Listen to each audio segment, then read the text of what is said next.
Cleopatra, the last pharaoh of Egypt, was one of the most powerful women in the ancient world.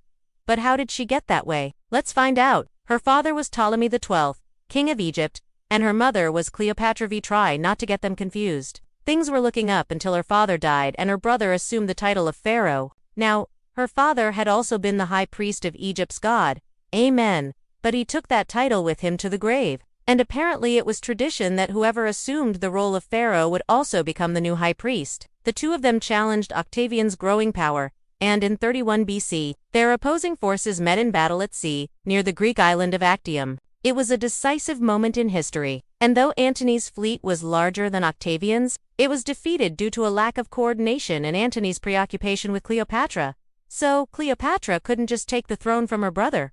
Oh no! Antony's ship was ready to depart, but Cleopatra's was not. Others see her as a shrewd politician who used her intellect and charm to maintain her power. Whatever your opinion, one thing is for sure. Cleopatra's story continues to captivate us today. Legend has it that she cut the anchor chains to prevent herself from escaping, preferring to stay behind and die with dignity than flee to an uncertain fate. And leave us a comment below with your thoughts or suggestions for future episodes. Until then, remember, keep learning. According to Plutarch, Antony took his own life by sword, while Cleopatra allowed an Egyptian cobra to bite her, bringing an end to the line of Egyptian pharaohs that had ruled the country for over 3,000 years. Egypt became a province of the Roman Empire, and with her, the last pharaoh died. Instead, she was banished from the country along with her sister, Arsinoe IV. Welcome to the channel. Cleopatra VII, commonly known as Cleopatra, was born in 69 BC in Alexandria,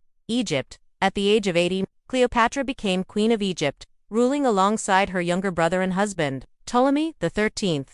When Cleopatra heard about this, she hatched a plan. She set sail for Rome, reportedly having herself smuggled into Caesar's palace hidden inside a rug. That's right, she played it cool, and managed to seduce the great Julius Caesar himself. And yes, that's Caesar, as in Gaius Julius Caesar, the Roman general and statesman who played a critical role in the events that led to the fall of the Roman Republic and the rise of the Roman Empire. He may have been 50 years old and nearing the end of his political career, but clearly age is just a number. But wait, there's more. Ptolemy XIII had also banished their other sister, Bernice, who had fled to Rome and was living in exile there. After becoming Caesar's lover, Cleopatra gave birth to his son Caesarion, and was restored to the throne of Egypt.